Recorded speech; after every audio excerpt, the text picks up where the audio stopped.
Assalamu alaikum, I am Asma Mushtaq from the Double Vibes. In this tutorial, we are going to study about the significance of setting up an appropriate cue point of the transistor. And the transistor that I am going to discuss is actually the BJT in the common emitter configuration. So cue point in the common emitter configuration for the BJT consists of the value of the output voltages, which is VCE, and the output current, which is IC. Alright, here you can see that I have considered three different scenarios, 1, 2 and 3. And it can be clearly seen that here I have drawn the DC load line, fine, which actually intersect at the 2 points where VCE reaches to its maximum value, which is equal to VCC, fine, while IC reaches to its the maximum value, which is equal to VCC over RC. And this value actually depends on the components connected in the transistor configuration, fine. So basically when IC reaches the maximum value, that is called the saturation region, while when IC is equal to 0, this is called the cutoff region of the transistor, which means the transistor is actually not conducting.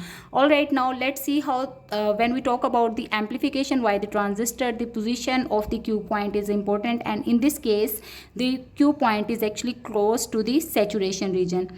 Alright, so what will happen, I have actually applied a small signal.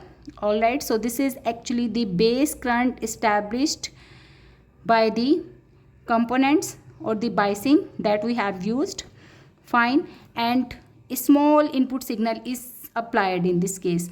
Now it can be clearly seen that this value or the IB is actually exceeding the maximum allowable IB that is set using the value of the circuit components, fine. So what will happen in that case, since the maximum allowable current IC is actually equal to VCC over RC, so that's why it can never ever exceed, although we are applying more base current from its marked value. So in this case what will happen, the positive cycle of the IC will be clipped off. Now we know that VCE, which is actually the output voltages, are determined using the formula of VCE is equal to VCC minus IC into RC.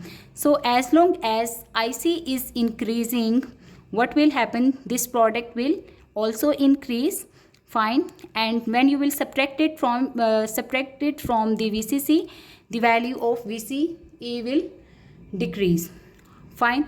So the value of VCE will start decreasing from the value set by the biasing. Alright, so it can be seen clearly, it will keep decreasing until it reaches to a value from where it can never further decrease. Then when IC will start decreasing, so if this product is decreasing, okay, so that's why VCE will start increasing. So VC starts increasing. So here it can be seen that if I draw this waveform, so initially this is the VCE Q, which is set by the biasing, then it starts decreasing from its marked value and finally it starts increasing. And here we can say that the negative cycle of the output waveform is actually clipped off. Negative cycle is clipped off. Okay, now let's just discuss the second scenario where it can be seen that the cue point is closer to the cutoff region. And now what is happening, this is the minimum base current that is allowed basically in this configuration, but our input signal, which is actually applied for the amplification, is trying to lower its value from the value set by the transistor biasing components. Alright, so what will happen, as long as IB is increasing, IC is also increasing, and since this cycle will be clipped off, so the same behavior will be transferred at the collector side, and this will ultimately result in the reduced or the reduction of VCE value as well. And if I draw this waveform properly, so what will happen, this is the value set by the cue point of the transistor. Then initially the voltages starts decreasing. So the voltages are decreasing, and when they increase, their cycle is actually clipped off. And here it can be seen that the positive cycle of the signal will be clipped off if the Q point lies closer to the cutoff region.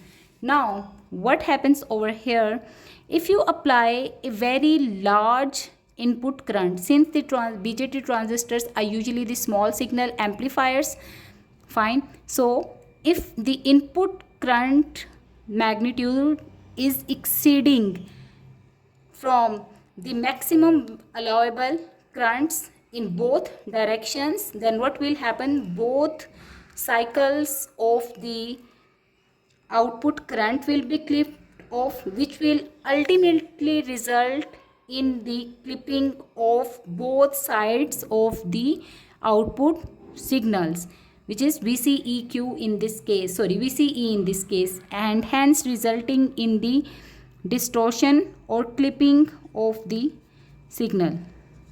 So from here we can simply conclude that the Q point should be located first of all at the mid point of the DC load line, so that the possibility of clipping of either the positive or the negative cycle reduces in case of the small signal amplifiers. And another restriction is that you shouldn't apply a very larger signal whose magnitude is actually exceeding from the maximum allowable currents in the transistor, so that it doesn't result in any kind of the clipping of output signals. Thank you for watching.